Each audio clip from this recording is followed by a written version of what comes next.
సుమన్ టీవీలో మీ personal and business promotions కోసం కింది నెంబర్కి కాంటాక్ట్ చేయండి. చుట్టూ పదుల సంఖ్యలో పోలీసులు, ఆపై ఉన్నతాధికారుల పర్యవేక్షణ, వందలాది మంది జనం. అయితే అవేమీ లెక్క చేయకుండా మద్యం కోసం ఎగబడ్డారు మందుబాబులు. ఉన్నట్టుండి ఒక్కసారిగా మందు కోసం దూసుకొచ్చిన మద్యం ప్రియులు చేతికి అందిన కాడికి తీసుకొని అక్కడి నుంచి జారుకున్నారు. అయితే ఏం జరుగుతుందో తెలుసుకునే లోపే సగానికి పైగా మద్యం బాటిల్ను స్వాహా చేసేశారు. ఈ సంఘటన ఏపీలోని గుంటూరు జిల్లాలో చోటు చేసుకుంది.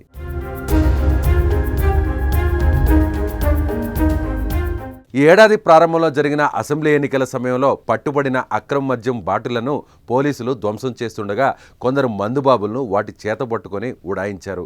పోలీసులు అడ్డుకునే ప్రయత్నం చేయగా కొద్ది నిమిషాల పాటు అక్కడ గందరగోళం నెలకొంది.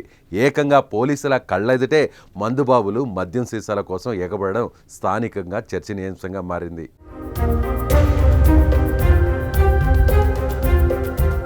సార్వత్రిక ఎన్నికల సమయంలో గుంటూరు జిల్లా వ్యాప్తంగా 50 లక్షల విలువ చేసే మద్యం సీసాలను పోలీసులు సీజ్ చేశారు. అయితే అలా సీజ్ చేసిన మద్యం సీసాలను నల్లచెరువులోని డంపింగ్ యార్డులో ధ్వంసం చేయడానికి ఏర్పాట్లు చేశారు పోలీసులు. సాధారణంగా ఇలా సీజ్ చేసిన మద్యం సీసాలను ప్రొక్లైన్తో తొక్కిచ్చి ధ్వంసం చేస్తుంటారు.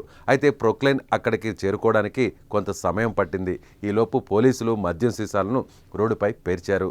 ప్రొక్లైన్ వచ్చాక వాటిని ధ్వంసం చేయడం ప్రారంభించిన కాసేపటికే అధికారులు వెళ్లిపోయారు. ఈ తతంగం చూడ్డానికి వచ్చిన స్థానికులు అదును కోసం ఎదురు చూడసాగారు. అధికారులు వెళ్లిపోగానే అమాంతం దూసుకొచ్చి మద్యం బాటిల్ను పట్టుకొని పారిపోసాగారు. పోలీసులు అడ్డుకునేందుకు ప్రయత్నించినా వారి ముందే సీసాలు ఎత్తుకెళ్లారు.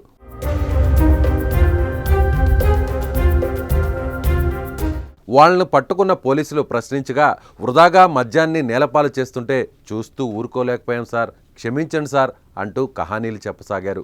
మద్యం బాబులా ముందే వారికి ఎంతో ఇష్టమైన సీసాలను ధ్వంసం చేస్తుంటే ఊరుకుంటారా మరి? అందుకే ఇలా చేశారంటూ కొందరు కామెంట్స్ చేస్తున్నారు. సో మీ అభిప్రాయాన్ని కామెంట్ రూపంలో మీరు కూడా తెలియజేయండి.